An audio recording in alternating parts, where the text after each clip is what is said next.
For decades, clinical sexology has categorized the female climax as a rigid, binary choice. You are either having a coital orgasm during intercourse or a non-coital one outside of it. But your nervous system doesn't operate like industrial hardware. Evaluating your sexual health through this binary lens is strategically flawed because it ignores how your body actually processes pleasure. This scorecard shows the 4 pillars required for a systemic release. While technique is important, it is only one part of a framework that includes physical muscle tone, the quality of your relationship, and your mental state. The climax is an involuntary response governed by the brain's ability to surrender to sensation. Because that psychological permission is the gatekeeper for all physical response, mindset actually accounts for 70%. If it cannot psychologically surrender, even the most perfect physical stimulation will fail to trigger the nervous system. Most sexual frustration isn't caused by a lack of technique. It happens when you try to force a mechanical result while your mindset, the most heavily weighted pillar, is not yet engaged. Instead of a simple binary, your body has 10 distinct biological pathways to reach a climax. These range from highly accessible external sensory zones to internal points that require very specific anatomical conditions to activate. The dilemma for most people is that they chase advanced orgasms because of societal expectations, rather than choosing the pathway that currently aligns with their biology. An inability to reach a specific type of orgasm is rarely a defect. Usually, it is just a mismatch between your immediate psychological state and the physical inputs you are providing. To eliminate shame, we have to stop viewing the orgasm as a single goal. We need to treat it as a series of trade-offs. What level of effort and specific anatomy are you prepared to invest for a specific systemic result? This chart, the effort to intensity matrix, helps us evaluate the biological return on investment for each pathway. In the lower left quadrant are the external biological baselines, the clitoral and breast pathways.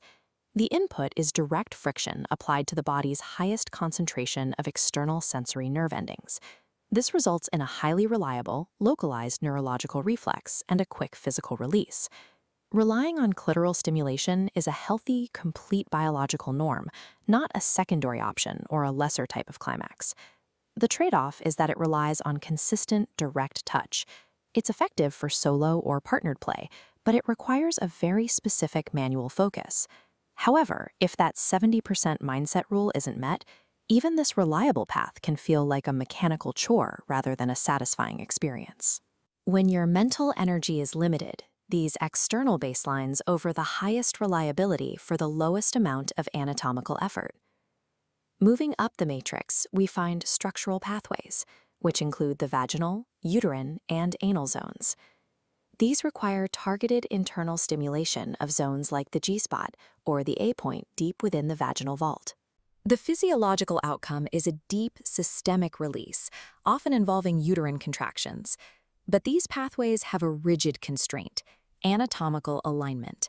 These climaxes depend on the precise spatial relationship between your anatomy and your partner's.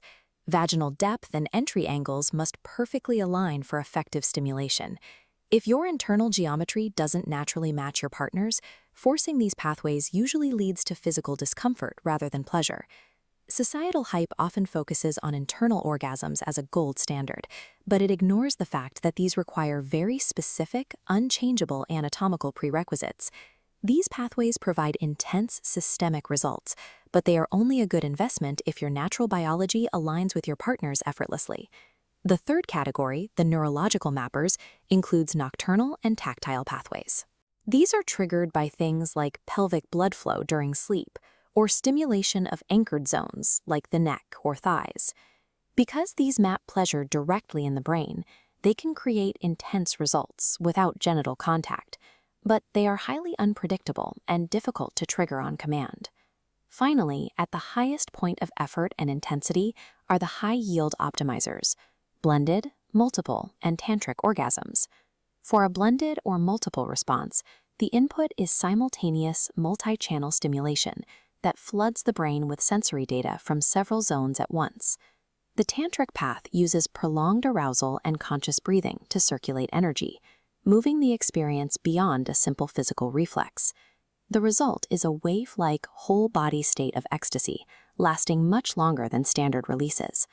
The trade-off is that these require massive time, high physical tone, and deep trust. If you feel any performance anxiety, these pathways usually shut down.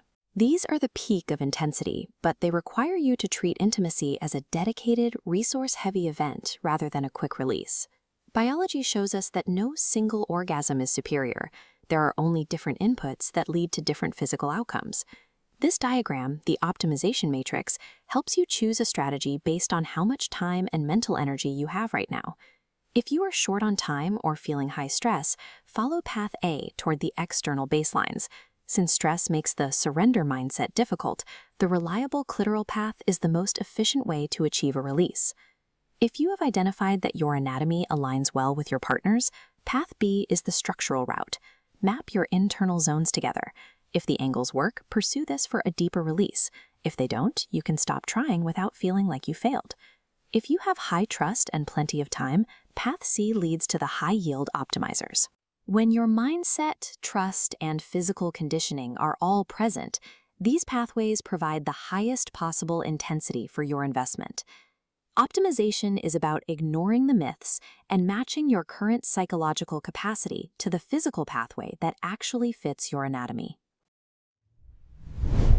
The electronic version of all chapters from the full book, She Who Awakens by Alina Chamberlain, can be found at wishforlove.org.